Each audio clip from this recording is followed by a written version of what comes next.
পশ্চিমবঙ্গ প্রগতিশীল hawkers union Malda জেলা শাখা দাঁড়ালো ক্ষতিগ্রস্ত হকারদের পাশে।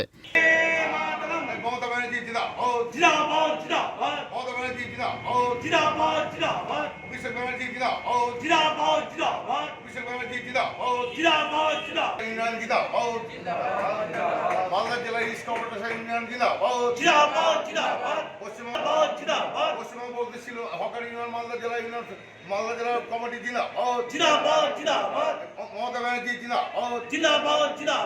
এর পাশাপাশি মালদা জেলা ই রিক্সা অপারেটর্স ইউনিয়নের পক্ষ থেকেও শহর যানজট মুক্ত রাখার দাবি তোলা হয়। গত কয়েক সপ্তাহ আগে মালদা শহরের বিভিন্ন এলাকা থেকে 24 জনের ভ্যান রিক্সা আটক করেছিল প্রশাসন। হকাররা তাদের বিভিন্ন দাবি দাওয়া নিয়ে সংগঠনের দ্বারস্থ হয়েছিলেন। ইউনিয়নের পক্ষ থেকে প্রশাসনের কাছে সেই ভ্যান রিক্সা ছেড়ে দেওয়ার আবেদন জানানো হয়। সংগঠনের দাবি মেনে প্রশাসন ছেড়ে দেয় ভ্যান রিক্সাগুলি। সোমবার সংগঠনের কার্যকরী সভাপতি ক্ষুদিরাম মিস্ত্রি ধন্যবাদ জানান প্রশাসনকে। এর পাশাপাশি তিনি বলেন, নিয়ম মেনে সংগঠনের হকাররা যদি ব্যবসা করে তাদের পাশে সবসময় দাঁড়াবে সংগঠন। তবে প্রশাসনের নিয়ম মেনে চলার জন্য হকারদের কাছে আবেদন রাখেন তিনি। পাশাপাশি শহর যানজট মুক্ত রাখার জন্য বিভিন্ন জায়গায় ই রিক্সা স্ট্যান্ড এবং রাস্তা সম্প্রসারণের জন্য প্রশাসনের কাছে দাবি রাখেন তিনি। এরকম হকার রিক্সা যা ছিল আমাদের ভ্যান রিক্সা, ওদেরকে ধরে নিয়েছিল। আমরা পরে জানতে পারার পর দেখলাম আমাদের সত্যি কর্মী তারা আমরা এসডিও সাহেবের কাছে গেছি। এসডিও সাহেবের সঙ্গে কথা বলার পরে এসডিও সাহেব বললো, ঠিক আছে, গরিব মানুষ যখন আছে তাদেরকে আমি ছেড়ে দিচ্ছি, তারা যেন একটা নির্দিষ্ট একটা জায়গাতে যেন তারা বসে। আল্লাহ স্যার তাদেরকে একটা বসার ব্যবস্থা করুন। তো বললো ভোটের পরে তাদের ব্যবস্থা হবে, একটা নির্দিষ্ট জায়গা করা হবে, সেখানে তারা যেন বসে ফল বিক্রি করতে পারে। অধিকার সবারই আছে।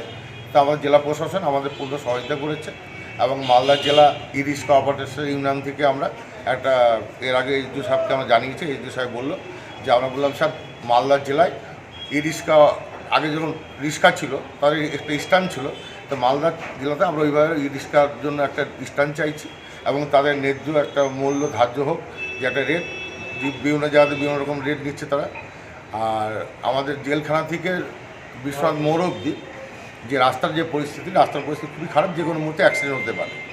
এবং গ্রামের রিক্সা যেগুলো আসে তারা যেন একটা নির্দিষ্ট জায়গাতে এসে ওখানে যেন আবার ব্যাক করে যেতে পারে, বা তারা অনেক সময় তাদের হসপিটালে আসতে হয়, স্কুলকে আসতে হয়, তাদের অনেক সময় কোর্টে আসতে হয়। এইসব রিজার্ভ ভাড়া যেন তাদেরকে যেন মার্চ করা হয়, তাদের জন্য না ধরা হয়। আর শহরের একটা রিক্সা হবে, তাদের একটা কালার আলাদা হবে, গ্রামের জন্য একটা আলাদা কালার হোক, তাহলে আমাদের শহরে একটা গ্যাঞ্জামটা মুক্ত হবে। যেরকম রথবাড়ি মোড়, যেরকম দিশারি, মালদা নার্সিংহোম, যেরকম কোর্টের সামনে, রাজমহল রোড, বিভিন্ন সময় বিভিন্ন জায়গাতে বিভিন্ন জ্যাম থাকে, রাস্তাঘাট চলা যায় না। অনেক টোটোওয়ালাদের অন্যায়ও আছে, তারা দেখছে। তো অন্যায় আমরা প্রতিবাদ করবো, সে আমাদের সংগঠন যে হোক, যে একসঙ্গে ডবল রাস্তা করে দিচ্ছে, কোনো সময় 3টা ঢুকে যাচ্ছে। যেরকম রাজমহল রোডে 2টা রিক্সা ঠিক আছে, ডবল করলে ঠিক আছে। যেরকম KG Salman road, Makdampur road, এগুলো অনেক সিঙ্গেল রাস্তা যাওয়া ভালো। এটা প্রশাসনকে আমরা বলেছি, প্রশাসন বলেছে ঠিক আছে, ভোটের পরে আমরা ভাই বসে একটা সিদ্ধান্ত নিব যে শহর মুক্ত যেন হয়, জঞ্জাল মুক্ত যেন করা যায়, তার জন্য আমাদের প্রতিশ্রুতি দিয়েছে। আর আমাদের জেলা প্রশাসন টোটোর ব্যাপারে আর হকারদের জন্য পূর্ণ সহায়তা আমরা চেয়েছি, পূর্ণ সহায়তা করার আশ্বাস দিয়েছে। ব্যুরো রিপোর্ট, পিবি বার্তা।